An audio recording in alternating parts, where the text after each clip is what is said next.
We have often heard that music and dance can work like therapy.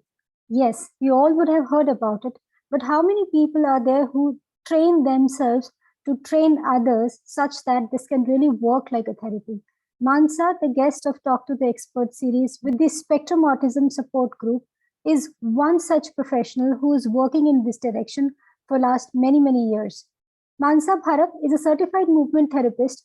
Currently, she is working in a cancer rehabilitation center as a therapist, and which has given positive impact and results with the people that she's worked in terms of their enhanced physical and mental well-being. So let's meet Mansa and let's see how we can contribute together when it comes to the learning disability kids and adults. And can this dance movement therapy, can this be of use to them also as far as their gross and fine motor development and movement is concerned? So let's get to hear from Mansa Bharat on Talk to the Expert series with the Spectrum Autism Support Group. Hi, thank you so much for the wonderful introduction.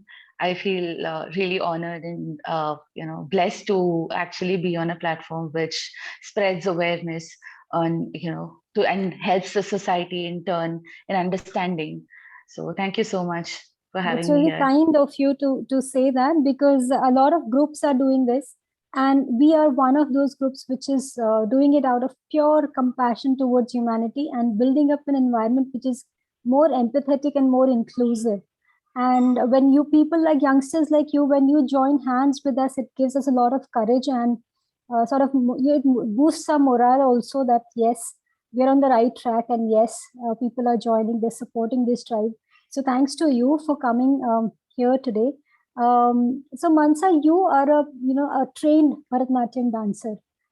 From that particular genre of your artwork, you move towards doing your masters in dance movement as a therapy. So this is a serious intent that you had with which you started this course. You did it, and you are now currently working for the cancer rehab, where you're using these dance therapies for their rehabilitation programs. So take us through this journey. How did this happen, and what inspired you to do your masters in this dance movement? So I'm actually a bachelor's in information technology, and around which I kind of understood that my passion lies in dance.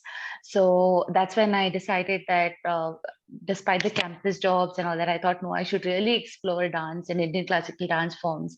So I started my own dance academy in Bangalore in 2015, and that was a life-changing decision, because around which I kind of understood that, okay, one of my student who was having serious knee issues, she miraculously, her dosage reduced in like 3 months of dance.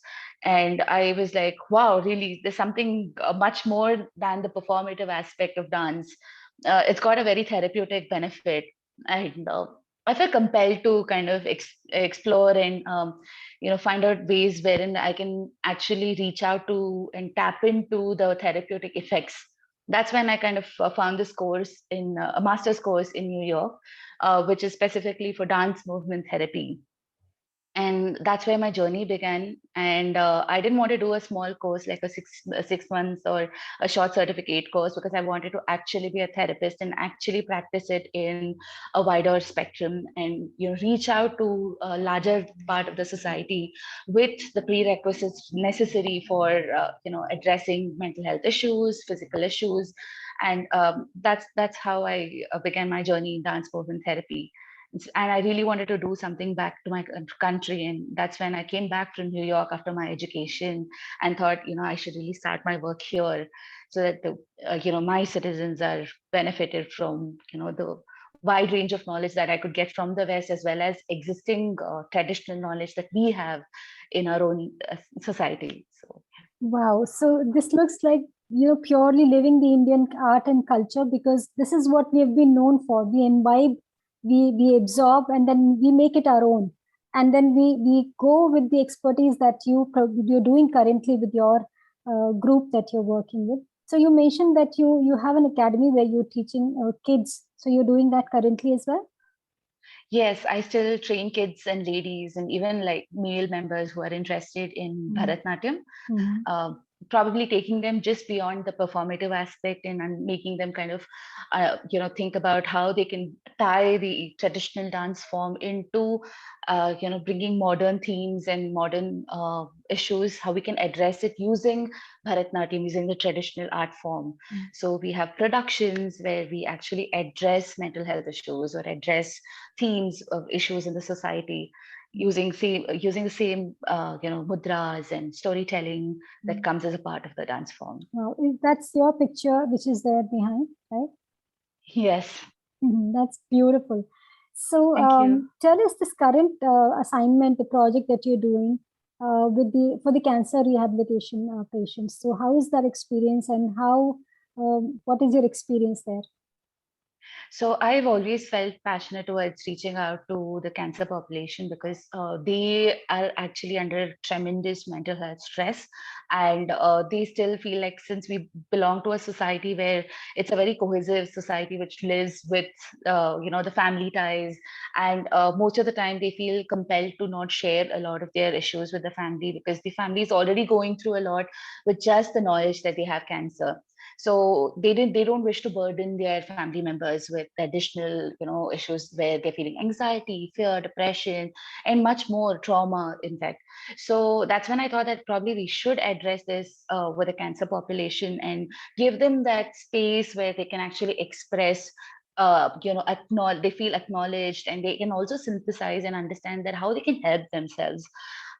It's not just the cancer patients, but also what we do in at Prameya is that we help even the family members and the caretakers. So we address their issues as well, because a lot of time they can have exhaustion, fatigue, and even like depression as a caretaker. So in at Prameya Healthcare, which is specifically only for cancer rehabilitation, we cater to the cancer patients programs, which has like dance movement therapy, music therapy, yoga therapy, as well as we also cater to the caretakers as well. Yeah. Okay. And I remember when we were discussing the first time that you're doing certain things around the kids also who have certain sort of learning disability or disorder. And I would want to tell the audience here that so Mansa has been very kind and I would say magnanimous in her approach when she agreed to do this workshop for some of our kids who we are trying to develop an environment of inclusion. And she's agreed to do a 1 hour dance therapy program for those kids for a couple of schools that we will be doing on April the 2nd. And so, Mansa, what is that? What do you see that can these dance movement therapies be relevant for the kids with learning disability disorder? If so, then how? So I think in dance movement therapy, what we basically do is we create an environment, a space where kids can express freely without the need for words. So a lot of times they feel, constricted, hesitant, or very conscious when they have to describe things with words. So when it comes to the body is the first thing that responds and reacts. That's how we have been communicating even as a child, when we don't have words and vocabulary to support us. So bringing that instinct, bringing the primitive instinct of a human to express through body, express through movement. So that's where dance movement therapy could help, especially with the energy levels, to match energy levels of these children with learning disabilities, and kind of give them that space where they can kind of expel the energy, explore and navigate their energy reserves. That's one. And also the fact that when you speak about learning disabilities, I would rather say that a different way of understanding the world. So giving them that opportunity to share their perspective of the world, meet them there. So a lot more times when we do it with the body, when we actually move to them, mirror their movements, they feel met. They feel that they are able to show their perspective of the world. And it's nice for them to feel that acknowledged, and it's nice for them to share that experience with another person in the same way they do. So giving that opportunity and space through dance movement therapy. Yeah. So absolutely, like you said, this works for the parents also, the families also who are going through the cancer treatments. Likewise, I think this should also work for parents, because parents of the special need kids, parents of that determination. Like one of my friends recently told me that they should be called parents of children of determination. So those parents also might get benefited if they also do it along with their kids. So what do you say about that? I definitely agree with that because there's a necessity for the society to meet them where they are, and it starts from home. Anything starts from home. When parents are able to see what their kids see, are able to meet their kids at where they want to be met. I think the bond between the child and the parent, the distance that is created with the fact the societal expectation versus what they really are. So it's just that bringing the distance lesser through movement, getting them to connect and understand their child, like in a more enhanced and a more effective way, is what dance movement therapy can help. I think even with the facilitators, the teachers in classrooms, having them move with the kids as well, mirror those movements which the kids are sharing, can help bring empathetic connection between the teacher and the children as well as the children feel more comfortable in the presence of the teachers or even their parents, and then they feel that probably they can take a step towards understanding their needs as well when they have met at where they are. So that's a very two-way communication that is established through movement. Beautiful, beautiful. So our plan of developing an inclusive community, the journey can start from here when we, like you said, you got to meet the child where the child's coming from. You need to reach there and then, understand the child. So Mansa, I would like to understand from you, we are trying to work towards making the community more inclusive and develop an environment which is empathetic towards each and everyone around, where there's space for each person who is unique. So what are your thoughts about it? What all we should do? You're doing a great job with dance movement. So suggest us some ways where we can make the community more inclusive. I think to begin with, what you're doing is really great and creating awareness. I really appreciate that. Bringing more programs which are very public, and actually, I also believe in tying the government as well with this. To bring more awareness among people, and through talks and through even open workshops and of different modalities. It's not just dance movement therapy, though I am a dance movement therapist. There are multiple modalities, and people from those fields should really come out and organize open workshops where people, or even dance movement therapy festivals or whatever modality festivals, so that more people actually understand the importance of mental health, also understand the importance of different ways of seeing the world, and bringing that acknowledgement, and bringing the society into understanding and accepting that one way is not, one vision or one way of seeing life is not the only thing. You have like different perspectives, and to respect that opinions, perspectives. So definitely one way is to create a lot more talk shows and a lot more open workshops.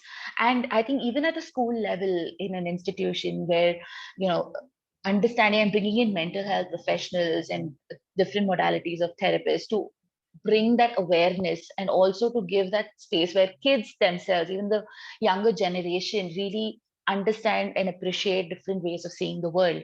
So I think that should be inculcated in very, very young kids, so that they don't treat any child differently, and kind of there is an inclusivity right there at the child level. Thank you so much. Thank you so much for your valuable inputs. And I'm sure the team is already very charged up that you've joined hands with us to have this awareness drive that we will have on 2nd of April, which is the World Autism Awareness Day. And I wish all your endeavors to be successful, and I wish you a lot of luck for all the work that you're doing. And thank you so much for joining us today for this particular event. Thank you. Have a wonderful day. Thank you so much.